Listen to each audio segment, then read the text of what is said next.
Close to the borders of the Terran Planetary Union, two military vessels hovered together for the exchange of an important passenger. Captain Karash, her calculating eyes fixed on the cold metal doors of the airlock, shifted her weight from one muscular leg to the other, her impatience evident. The stark corridor of her ship was empty, save for her. She felt it might overwhelm the Terran ambassador if too many officers and crew members were present to welcome him aboard. Why do I have to be the one to babysit some pompous Terran brat? Curse the High Council for shoving this responsibility onto me instead of a bureaucrat. Irritation swirled within her as she struggled to understand the Council's decision to order her a naval commander to abandon previous orders and instead assist in the safe transport of the ambassador for trade talks on the politically neutral planet of Kurators. She had her theories, but no concrete explanations. Although she took pride in her military skills, even she knew her gruff, off-putting demeanor, typical of her species, was not suited for this political mission. At least I hope I don't offend him by breaking some bizarre human custom. I'm getting too old for this. Karash knew a few things about humans, mostly gossip and general information shared throughout the galaxy.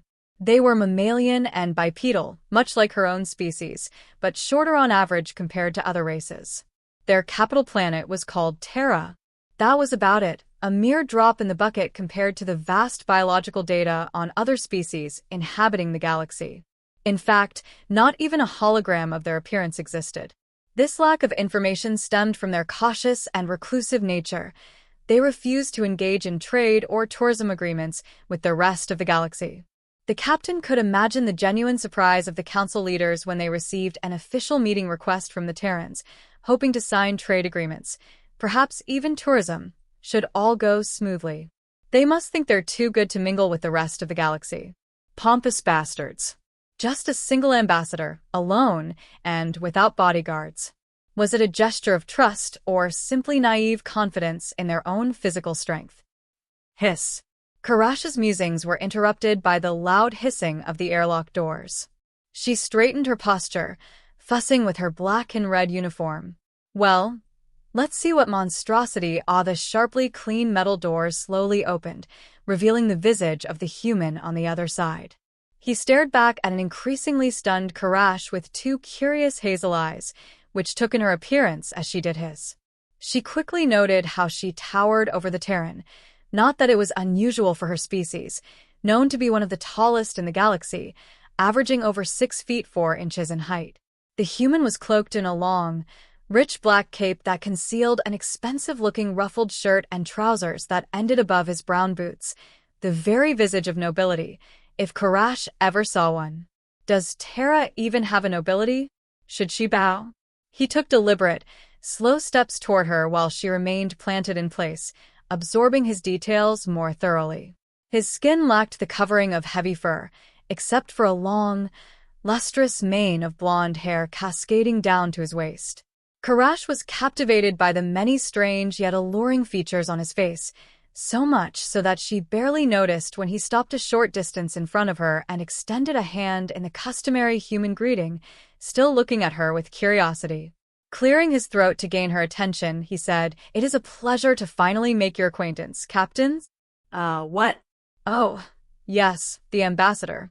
Karash quickly moved her hand to meet his, recalling the instructions she had received.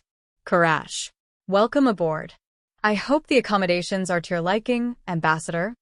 A small trace of nervousness crept into her gruff voice, making it waver slightly. Get a grip, you old hag. You're a veteran. Curse the stars. Why are his hands so soft, like besmirched cloth? He chuckled, closing his eyes slightly. Morgan Hawthorne. Thank you, but there's no need to fret about accommodations, Captain. I'm sure they are lovely. Just like this vessel. He playfully slapped the corridor wall. Karash's large tail swished behind her, a sign of happiness for her species, but it stopped abruptly as she noticed it, growing increasingly angry at herself. Are you some kind of pet, Karash? Will you ask him to pet your head too?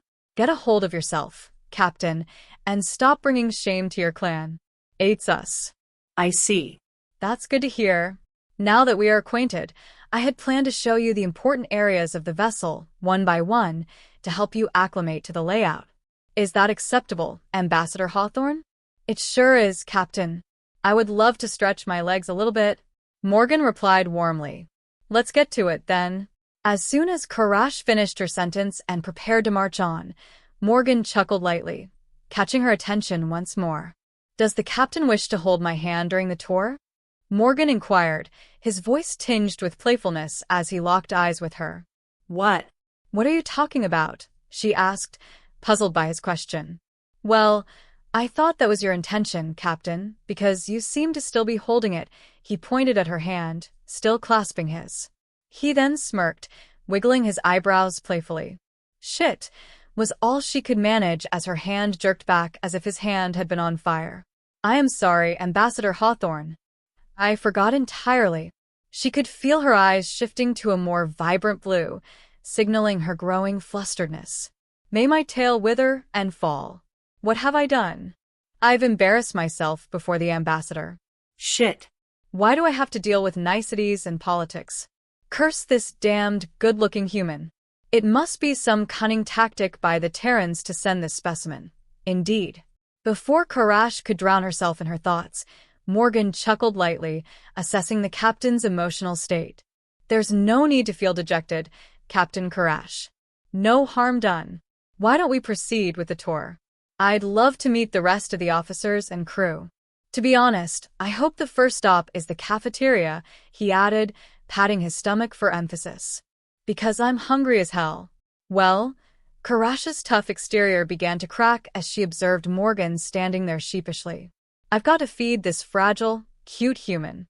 It's my mission now, and no one will stand in my way. By the galaxy, I know I would carry him if he asked. Wait, what is happening? Why would she care about this stranger? Perhaps the Terrans exuded pheromones that altered the behavior of those around them, allowing them to subdue their prey. Not an uncommon concept. Many species could achieve a similar effect. Maybe a visit to the medical bay for an examination was in order. But she quickly dismissed that thought. It would be disrespectful and jeopardize the mission. Yet it was a notion to hold on to. Before overthinking could take control again, Karash turned her back on Morgan, facing deeper into the vessel's corridor, which branched out to various areas. Then please follow me.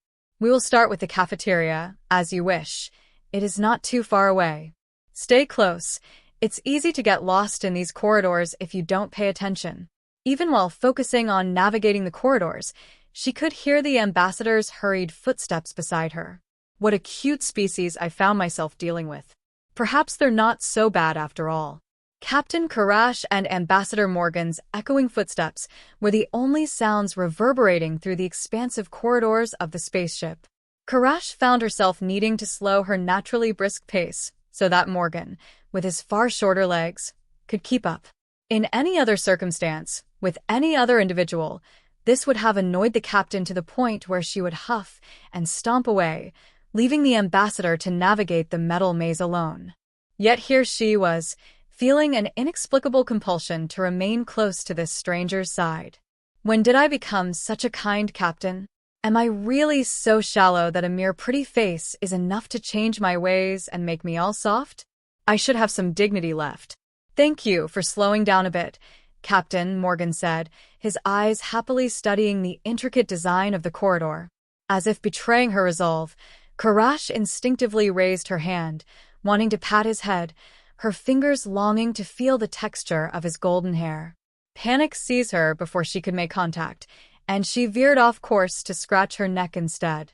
Don't mention it. Stars above, help me. I'm begging now. An overwhelming silence enveloped them, casting awkwardness over Karash. She had always preferred silence, but now she longed to converse with Morgan and learn more about this Terran ambassador. How do I even begin small talk? Obviously, I can't talk about the weather. Maybe a compliment about his attire? No, that might be too forward. Perhaps a clever joke to break the ice? While her mind raced to find suitable topics for conversation, Karash's eyes occasionally darted toward Morgan. He seemed completely undisturbed by the silence, a faint smile gracing his lips. His unusual yet captivating garb, combined with the serene aura emanating from his straight posture, no doubt a result of his Terran diplomatic training, painted a picture of elegance. In that moment, Karash noted that his appearance resembled characters from the ancient folktales her father used to read her, those enchanting beings that lived deep in the woods and tricked unsuspecting travelers. What a strange coincidence. Pray tell, Captain, Morgan's merciful question sliced through the awkward tension. How long have you been commanding this vessel? Karash paused to formulate a concise response. The Caner has been under my leadership since its fabrication, 7 years ago, if I remember correctly. I was fortunate to be promoted to captain just as the first batch of new generation military ships was finishing assembly. High Naval Command deemed my skills and career experience valuable assets. Curiosity replaced serenity on Morgan's face. You must be a veteran then. Am I correct in assuming you participated in the border revolts? Sadly, yes. That war was a bloody affair, claiming many lives. I received my promotion with its conclusion, along with a few congratulatory pats on the back. Karash gestured toward a star-like ebony medal on the left side of her black and red uniform. This neat little thing earns me extra drinks from overly patriotic civilians when I'm off duty. Morgan chuckled at her unexpected humor, clearly not having anticipated her words. His laughter was so infectious that Karash couldn't help but let her tail swish back and forth, the surprise of the moment delighting even her gruff self. Look at you, Karash. That's what I'm talking about. Who's the boorish captain now? Not me. What a cute smile. Should I make another joke? No, better not overdo it. A follow-up question seems appropriate. And what about you, Ambassador? Have you held this position for long? Perfect. Me? Oh no. I was appointed just 2 years ago, following the passing of the former ambassador, he replied cordially. Karash nodded, having already guessed this was the case given Morgan's youthful appearance. Curious eyes studied her reaction. As if he could read her thoughts, he asked playfully, "Do I look that young?" No matter how lighthearted his tone was, Karash felt cornered. And no. I mean, yes? It's difficult to assess with certainty, especially since I'm not familiar with human biology. But you seem very healthy, so you must take good care of yourself. At least, it appears you do, considering how pretty. Karash's words came to an abrupt halt, her mouth snapping shut with such force it could have crushed rocks. A vein bulged on her neck as she tensed her whole body. Ancestors, take me away. I'm ready. If Morgan noticed her distress or the last unspoken word, he chose not to comment. Instead, he primped his hair slightly and said, "How polite of you. I do try to take good care of myself. Thank you. And what about your Terran diplomatic education? The curriculum must be rather dense, yes?" Karash seized upon the first question that presented itself, hoping to shift the topic as swiftly as possible. Indeed. To even be considered as a candidate by the embassy, one must first attain perfect scores on various exams: history, philosophy, geography, geopolitics, psychology, among others. He raised a finger to count each discipline. It was a lot of work, but I'm honored to have been selected. So here I am on my first diplomatic mission, one I hope will end in great success for both parties. Karash nodded slowly, sensing a hint of apprehension in Morgan's demeanor. Her words spilled forth in an attempt to calm his nerves. I'm certain the diplomatic talks will proceed smoothly. The High Council is keen on opening new avenues of trade in an unexplored market like Terra, and your union has much to gain from cooperation with us. May I ask for one example of what the union stands to gain from this cooperation, Captain? He's fishing for information, trying to assess if all of this is worth his time. Why, we're inside that example right now, Ambassador. Karash gestured around her. The Caner is a technological marvel, state-of-the-art in the military industry. You would be hard-pressed to find another vessel that could match Caner's firepower and durability. Its construction secrets might be invaluable to allies the High Council considers essential, such as Terra. Are you sure you're not a diplomat, Captain? Morgan's tone was now laced with newfound respect. If the High Council's appointed diplomats can deliver such convincing arguments as their Navy captains, I'd wager the Union will find the deals satisfactory. This diplomatic business isn't so daunting after all. Maybe I can negotiate with the council about that overdue salary raise. The vessel's long corridor abruptly turned, and an irritated voice echoed through it. I'm telling you, this ship is falling apart. It's a living miracle it still functions. Everything is rusting away, communications are broken, and the ship's fuselage looks like it came straight out of the junkyard. Curse the High Council. I can't even take a crap without having to repair something. Karash's footsteps quickened as she charged down the corridor, like a bull toward the disparaging voice. Morgan hurried to keep pace with her determined stomping. They arrived face to face with an imposing metal door, behind which stood a green-scaled lizard-like technician, clad in a greased jumpsuit, oblivious to the wrath poised to strike him. One clawed hand held a small communication device, while the other tinkered with the door's control panel. Ha! The High Council doing something? Don't make me laugh. The only thing those bastards are good for is spending taxpayers' hard-earned cash on vanity projects and wasting time voting on ridiculous laws like official garden sizes. Back in my father's day, when the royal family still held power, things were different. That's how a wide-spanning planetary government should be ruled. Karash glanced down at Morgan with a horrified expression. To her surprise, the ambassador was unable to contain his laughter, his shoulders shaking as he struggled to hold back his snorts. Forget the raise. I'll be lucky if I still have a job. You little fool. Who do you think you are? Karash rushed to the technician's side, eliciting screams from him as he pressed his trembling body against the door. Her furious gaze bore into him, veins threatening to burst from her red face. Tell me your name, the one your accursed parents gave you, before I tear you limb from limb. Esilaire, Captain. Please have mercy. I didn't know you were there, the technician cried. Oh, so you're saying that if I wasn't here, it would be just fine for you to defame our glorious government. Is that right, you little worm? Karash's voice adopted the cadence of a drill sergeant. Esilaire seemed to shrink before her, his voice cracking as he stammered. And no, Captain. Say it louder. No, Captains. You worthless maggot. How dare you insult Kaner, my child? A mere screw on this ship costs more than you. She pointed a finger at him, scowling. As punishment for being a gossiping little brat, you will clean the entire Kaner from top to bottom. Esilaire perked up, relief washing over him as he thought the punishment wouldn't be too severe. With a toothbrush. His relief morphed back into despair, his face drooping like that of a convict who had already accepted his fate. And give me this damn communicator before I break it over your head. Karash snatched the device from Esilaire, holding it to her pointy ear. A voice anxiously spoke on the other end. Are you there, Sil? Who is shouting? The fucking queen herself. Now tell me your name and the department you belong to. Don't even think about hanging up. See Captain Karash. Karash's voice turned mocking. See Captain Karash? Don't make me repeat myself. Tell me your name. Silence reigned on the other end of the line, punctuated only by the sound of the unknown voice's slow breaths.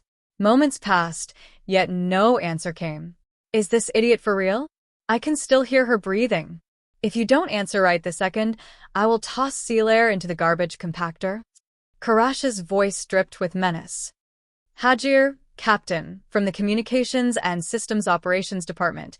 Hajir's voice emerged, resigned. Wonderful. Your charming punishment shall be revealed to you soon. She tossed the device back at Esilaire, who scrambled to catch it. Exhaling deeply, Karash closed her eyes and tried to alleviate her frustration by popping her neck, the irritation still etched on her face. To think the ambassador made me relax a little and forget about these morons who surround me. I need a vacation. A gentle touch on her forearm snapped her back to reality. She opened her eyes to find Morgan looking up at her with a calm expression, which immediately eased her tense body. She lost herself in the hazel depths of his eyes, taking comfort in his serene aura and momentarily forgetting her surroundings. Why does this stranger sway me so easily? Why do I feel the urge to cup his face? What are these emotions surfacing within me and this crushing sensation in my chest? Such lively introductions, am I right? Morgan's disarming smile aimed at Karash and Esilaire made them both feel a bit embarrassed. Let's all take a breath and start over, Hello, I am Ambassador Morgan Hawthorne of the Terran Union. If I heard correctly, you must be Sealair. It's a pleasure to meet you. He stepped closer to the technician, his full attention directed at him. Sealair, however, was frozen, not out of fear, but due to a sudden fluster. His mandibles hung agape, and his slitted pupils widened. Silence stretched on as Morgan waited for Sealair's response. Are you feeling okay?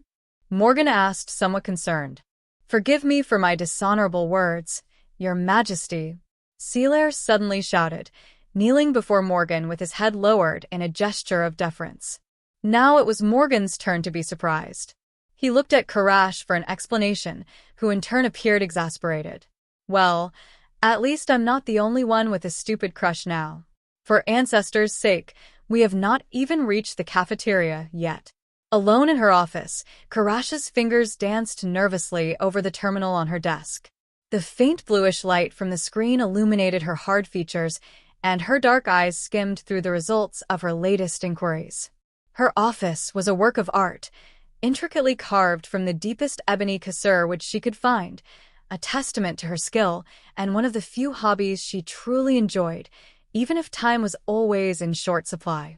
Old folktales about the laser, anthropological speculations on the origins of the wood's trickster myths, and sketches of their strange appearances filled the screen. A month had passed since she welcomed the ambassador aboard, and his initial days on the vessel had been an overwhelming headache for her. The crew members clamored for Morgan's attention, vying for a moment with the esteemed visitor, while Karash was forced to stay by his side at the cafeteria to shield him from the frenzy. The tour she had meticulously planned was cut short as her officers introduced themselves with such pomp that one might think he was royalty. Morgan remained polite in his interactions, but it was clear the whole ship had quickly become enamored with him. After the introductions, he retreated to his quarters, allegedly feeling tired. Even fucking Zay was tripping over himself for the ambassador. His species doesn't even have eyes. Following those days of niceties, Morgan mostly kept to himself in his quarters, occasionally venturing out. Part of Karash felt relieved by his introversion. She could finally focus on her duties without the awkwardness of his presence. Yet another part of her longed to engage with him, to get to know him better, even if only on a professional level. Just the other day, she mustered the courage to ask if he wanted to join her for a meal, but as she stood 10 feet from his doors, she had cowardly bolted away. While grappling with these new emotions, she couldn't shake the uncanny similarity between humans and the laser folk from the old tales of the Empire's reign. The notion of humans being derived from lasers seemed absurd, yet her overactive mind wouldn't let her rest unless she explored every detail of those tales. A quick telling of the laser and the Woodheart Pact of the Old Kingdom. This summary looks promising. The laser were mysterious, wood-dwelling folk from the Empire's shared cultural stories. Many spoke of their alluring appearance and mischievous nature, often luring the naive into contracts to steal their souls. The most famous tale told of a chieftain who stumbled drunkenly into their sacred woods, where he danced and feasted on what was offered. The laser, taking a liking to him, struck a pact with the chieftain. They would offer their assistance, and he would protect their woods against invaders. Imbued with their spells of wisdom, he united the warring tribes of the capital planet, heralding the First Kingdom. A nice story, but one Karash already knew. Everyone in the Republic did. This is going nowhere. Maybe I am losing my mind. Karash sighed, leaning back in her intricately carved chair. She closed her eyes and rubbed her stiff neck, every part of her body aching, eliciting another deep, exhausted sigh.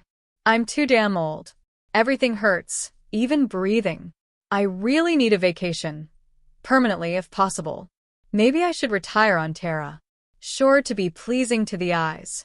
Sleep began to creep in, the remnants of many sleepless nights catching up with her. I'll settle for a little nap.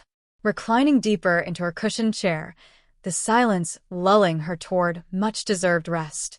Tap, tap, tap. The soft knock on her wooden door stirred her from the comforting embrace of sleep. A familiar, chirpy voice echoed through. Hey Cap, are you there? Can I come in? Ugh, not Norshire. Why can't I have a moment of peace? Stop acting like you have some sense of politeness and open the goddamn door already, Nora.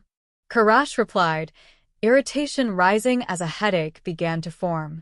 You know me too well, Ko, Norashir chimed as she poked her head inside, her long furred ears following, along with her big, inquisitive amber eyes that landed on Karash's annoyed face. How is the best captain on this vessel holding up?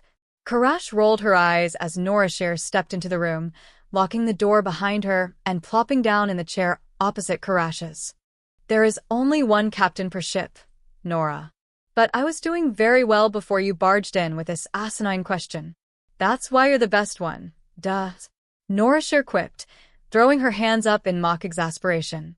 Karash merely stared back with a deadpan expression. All right, fine. But the real reason I'm here is to gossip about that beauty wandering around our ship.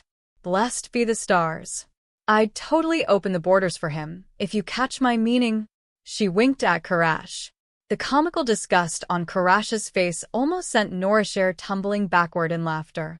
Keep your shit pickup lines in your perverted mind, Nora. Ambassador Hawthorne is on important diplomatic mission and isn't interested in wasting his time with the common soldiery like you. I don't know about that. He seemed so polite and warm when all the officers were introducing themselves. He even looked at me for 5 seconds longer than the others. I counted. Norashir held up a furred palm, the 5 fingers wiggling for emphasis. Truly a love story. Karash deadpanned. Officers like you bring shame to the Navy. Norashir made a disapproving tisk-tisk sound. You can try and act cold and sarcastic all you want, Ko, but even I saw how you were fawning over the ambassador. You sat by him while he was eating. You never come to the cafeteria with me. Panic surged through Karash. Shit. Was I too obvious? Did Morgan notice? Did he like it?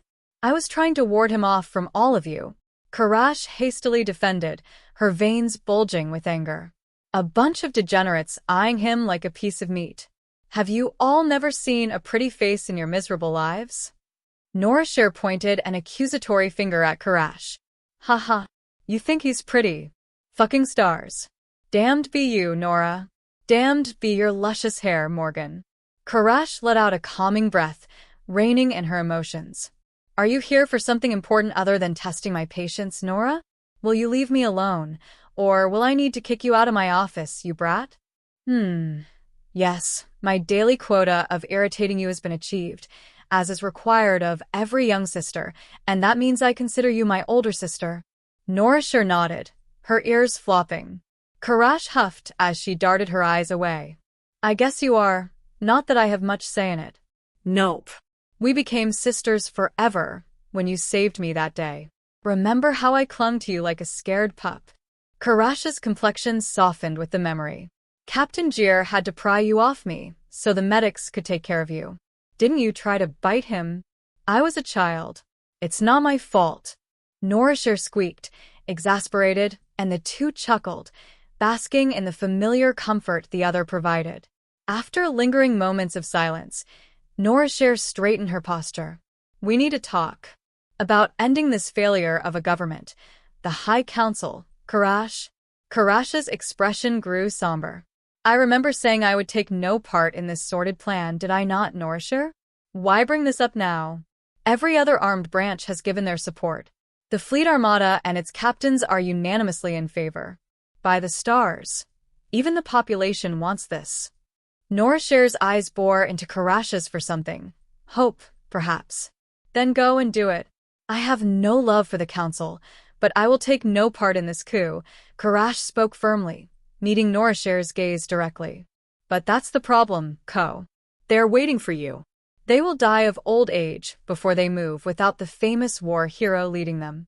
Out of fear or respect, they wait. You need to lead them, Karash. I can't, Nora.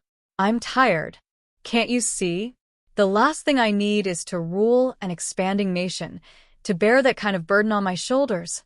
Karash stared down at the star-like ebony metal on her uniform, memories flooding her mind. What about those who died? Norashir's voice cracked. What of our comrades who sacrificed themselves and were brushed aside by the High Council? What of Captain Jir? Think of all he fought for. Do not disrespect his memory, Nora. Karash interrupted in a tone of finality. My mind is made up. You will respect that, if not as my sister, then as your superior. You are dismissed, Chief Officer Norashir. Yes, Captain. Norashir stood up, saluting rapidly before stomping away. She paused briefly at the door, lowering her head as she directed her voice at Karash. Dawn approaches. The sound of the door closing echoed in Karash's mind as her troubled thoughts took hold. Dawn approaches. An old saying from the Empire suggested that no matter how dark things appeared, there was always hope for tomorrow. In the face of the Empire's crumbling, it had become a rallying cry for sympathizers and radicals alike who wished for the restoration of the old rule. Captain Jir used to whisper it during hardships, a calming mantra whispered it even as his last words. Another long, deep sigh escaped Karash as exhaustion broke apart her previously straight posture. The loneliness of the silent room weaved tightly around her, no one for her to hold on to, no one to offer her help. Am I cursed? A sweet floral scent wafted through the air, curling into Captain Karash's nostrils as she precariously held a small ceramic cup. Morgan, seated across from her, effortlessly balanced his own cup in one hand, his hazel eyes glinting with amusement as he observed her cautious grip. She stared deeply at the golden yellow liquid, entranced by its exotic fragrance, something she had never encountered in a drink before. Is it even safe for me to consume this? She had just finished filing paperwork for a small corvette to safely land Morgan on Kiter when he had unexpectedly appeared in her office, beaming as he presented a tray of what he called tea. He had asked if she was free to chat while sampling some Terran cuisine.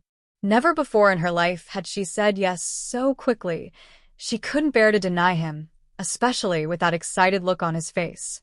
In truth, had she possessed the courage, she would have asked him herself.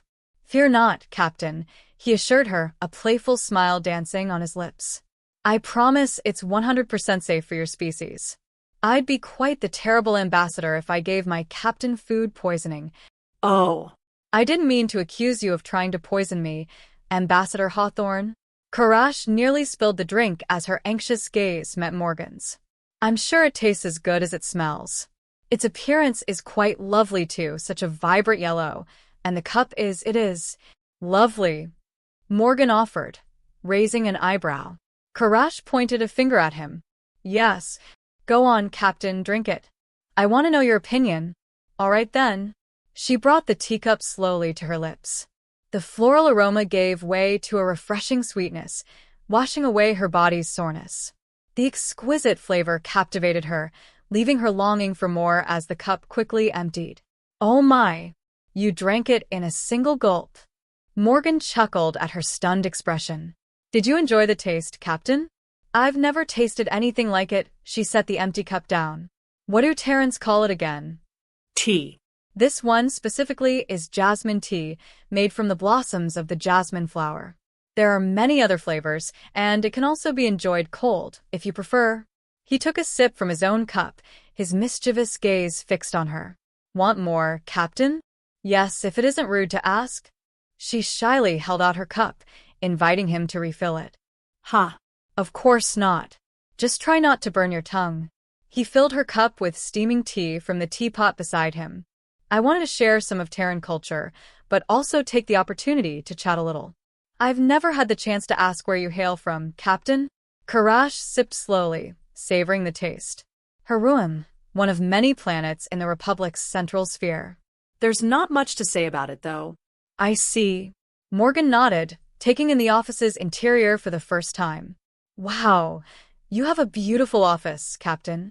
These wood carvings are gorgeous. It must have cost a fortune to hire such a talented artisan. Ha ha ha. Her laughter echoed louder than she intended. You flatter me, Ambassador. I crafted it all myself. Pardon my arrogance, but this office is an artistic marvel, rivaling even the grandeur of the government's central building. Oh, is that so? Morgan smiled, inching closer to her. Color me impressed, Captain. I didn't peg you for an artist. It truly is a work of art. Mind explaining its design to me? I'm going to cry. No one ever showed interest. It's always about military affairs and politics with these uncultured bastards. Excitedly, she leaped from her chair, teacup in one hand, gesturing animatedly around the carved decor. Morgan cheerfully followed her lead. When I was designing the office, I aimed to replicate the old imperial aesthetic from the classical era of Emperor Kara III. Most of the imperial palaces built in that style are just ruins now, so I had to reconstruct it using old manuscripts from imperial engineers I found in the Capitol Museum, alongside some artistic liberties with missing information.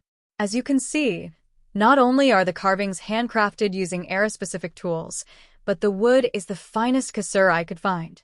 If one looks closely, Morgan listened, captivated by every detail of her enthusiastic rambling, refilling her teacup each time she emptied it. An unnoticed smile graced her lips as she answered his questions.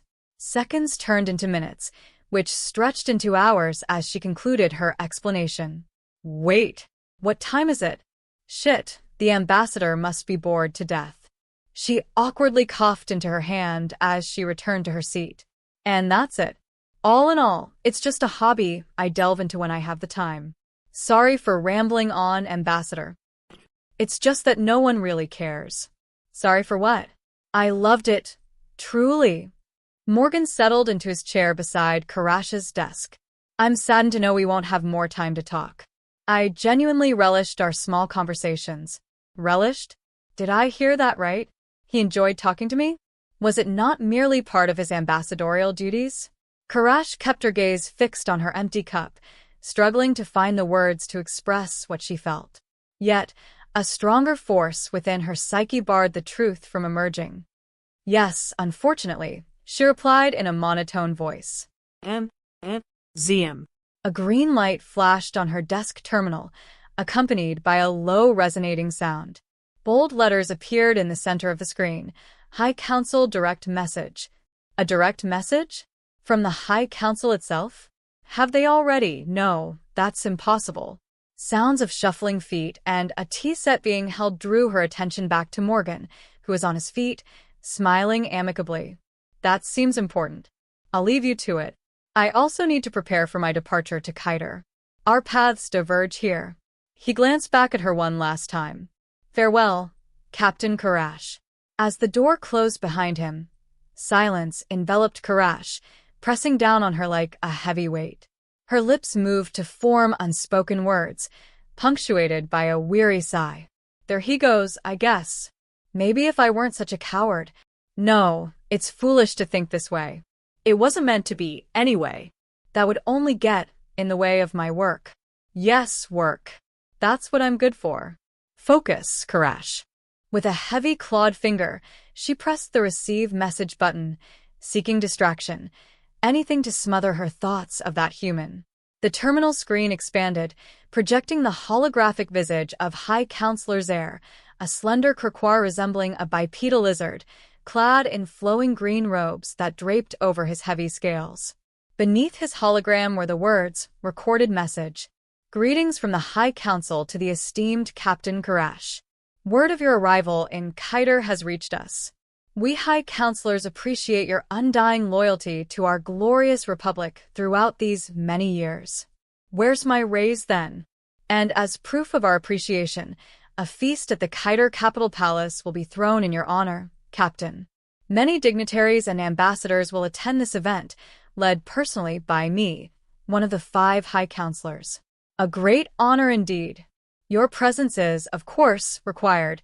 Counselor Zaire's reptilian eyes bore into Karash's as if he could sense her reluctance. This feast is an act of unity, remembrance, and respect for those who have sacrificed much for our great nation. There are whispers in the dark, whispers of rebellion, of tyranny, and the return of undemocratic rule. These radicals shall be crushed by our might, with the dutiful assistance of our loyal troops and officers, like you, Captain Karash.